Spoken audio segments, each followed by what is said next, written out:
Let's talk about China. For years, it's been impossible to ignore the country's meteoric rise. From gleaming skyscrapers to bustling city streets, China has transformed itself into a symbol of modern economic power. For decades, it was the world's economic superhero, growing at a speed that left others in the dust. Factories ran day and night, cities expanded at lightning pace, and Chinese goods flooded the globe. But as of September 2025, that story is unraveling. The once unstoppable engine of growth is now showing serious cracks, and the signs are everywhere. Experts now see a giant teetering on the edge, not a superhero. Headlines warn of economic trouble, and investors are growing increasingly anxious. The engine that powered the global economy is sputtering, and Beijing's official numbers look more like fiction than fact. The government insists everything is under control, but the data tells a different story. Independent economists are tracking real indicators: electricity use, freight, consumer spending, and the reality is far grimmer than the government admits. Power plants are running below capacity, trains are carrying fewer goods, and shoppers are tightening their belts. The credibility gap is massive, and it's clear the Chinese economic miracle is in trouble.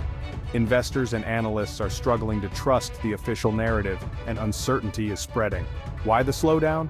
China's growth was fueled by relentless construction and exports, but now that model is breaking down.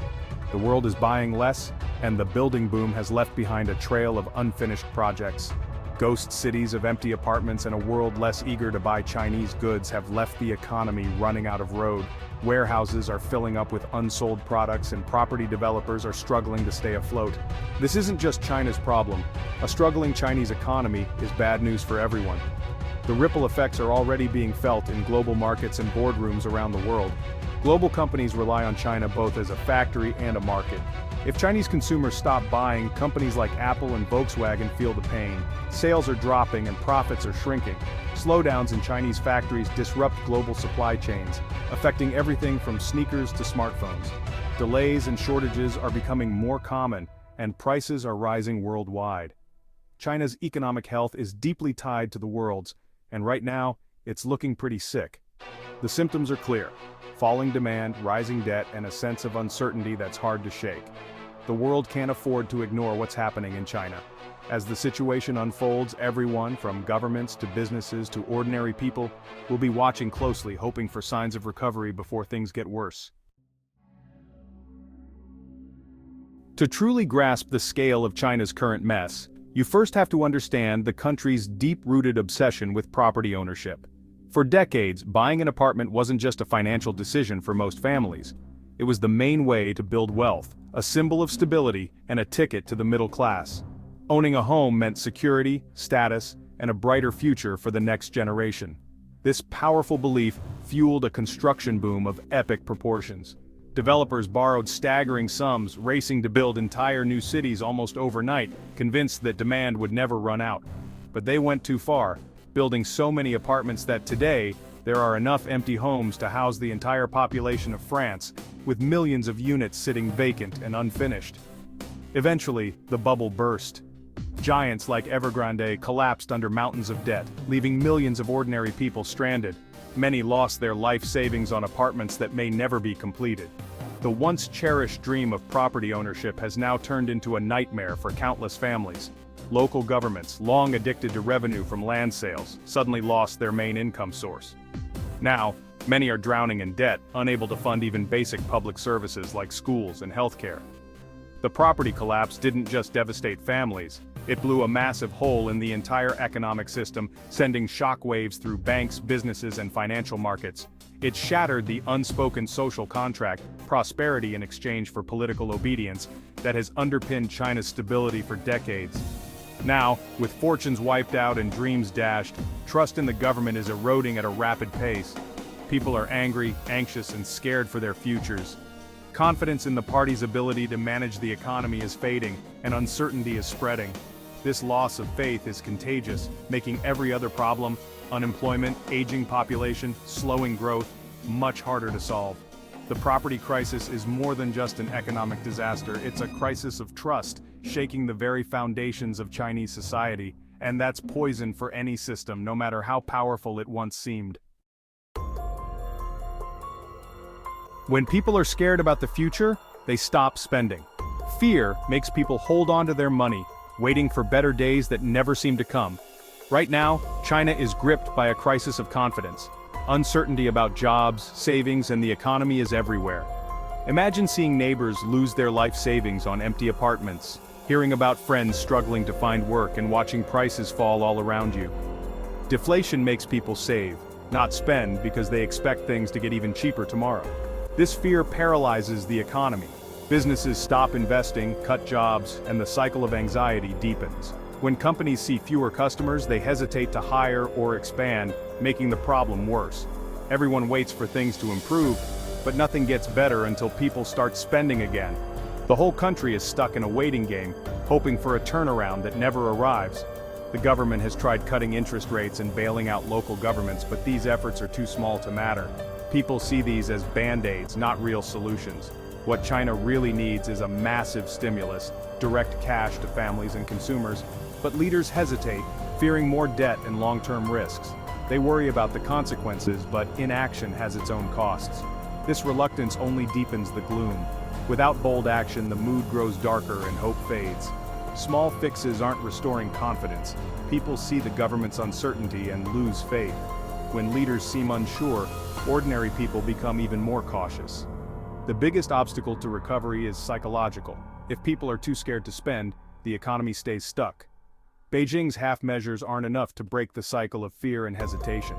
Until confidence returns, China's economy will remain in the mud, unable to move forward. The longer this lasts, the harder it is to escape. It's a crisis of trust as much as economics. Restoring faith in the future, in the government, and in each other is the only way out. As if economic trouble wasn't enough, there's a bigger storm looming. Taiwan. Beijing sees Taiwan as a breakaway province and has ramped up military pressure. The world wonders, will China invade? A conflict would trigger devastating economic consequences for China. Sanctions, frozen assets, and a collapse in trade. The Taiwan Strait, a vital shipping lane, would become a war zone, crippling global commerce. China's tech ambitions would be shattered. Most advanced chips come from Taiwan's TSMC. Why risk it? Nationalism, political pressure, and Xi Jinping's personal legacy are all in play. If the economy keeps sliding, a foreign crisis could be used to rally the public. But a war over Taiwan would be catastrophic for China and the world. The stakes couldn't be higher. Why should you care about a Taiwan crisis? Because it would send shockwaves through the global economy. Over 90% of the world's advanced chips come from Taiwan. They're in your phone, car, and even hospital equipment. If that supply is cut, production lines worldwide would grind to a halt. Prices for electronics would skyrocket, and shortages would be far worse than anything seen during the pandemic. The Taiwan Strait is also a shipping superhighway. Nearly half the world's container ships pass through it. A conflict would shut it down, causing massive delays and driving up costs for everything from gas to groceries. Your daily life would get much more expensive, fast. China's economy is 10 times Russia's, and its role in global manufacturing is unmatched. A war would be a disruption on a scale we've never seen.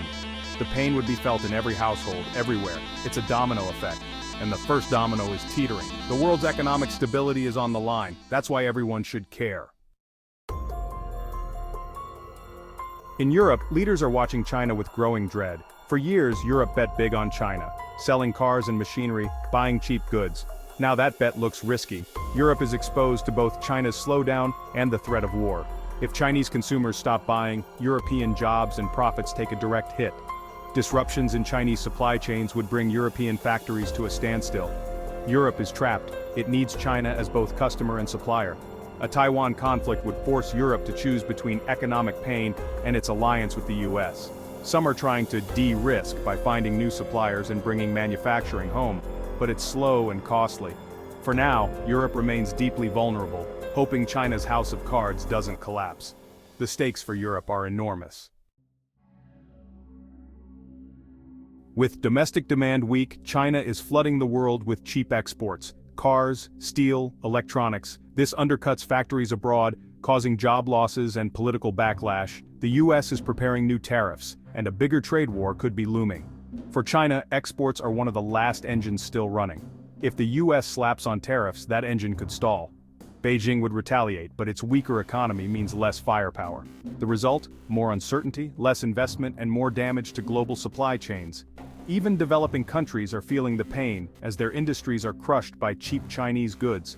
Instead of winning friends, China is making new rivals. It's becoming isolated, fighting economic battles on multiple fronts. The timing couldn't be worse. With crisis everywhere, you'd expect Beijing to act boldly. Instead, the leadership seems paralyzed. President Xi Jinping is wary of repeating the debt-fueled mistakes of the past, but his caution risks turning a slowdown into a depression. The party fears losing control. Big stimulus packages are seen as risky and unpredictable. Old tricks like ordering banks to lend or building more infrastructure aren't working anymore. The leadership is stuck, unable to adapt to new realities. This indecision is worrying economists and investors worldwide. Xi's centralized power means fewer voices, less debate, and slower responses. The government looks rigid and slow at the very moment it needs to be flexible. As the storm clouds gather, China's leaders seem frozen at the helm. The world is watching and getting nervous. So, what's next? The era of China's miracle growth is over. Recovery will be long and difficult. Building more isn't the answer. China needs to shift from investment-driven growth to empowering its own people to spend. That means better social safety nets, higher wages, and more support for small businesses. At the same time, China must ease tensions abroad, especially over Taiwan, and repair trade relationships. Aggressive nationalism will only lead to more isolation and pain. The government faces a historic choice: resist change and risk stagnation, or embrace reform and reconnect with the world. The decisions made now will shape not just China's future but the world's. The stakes are global, and the world is watching. Let's hope China chooses wisely.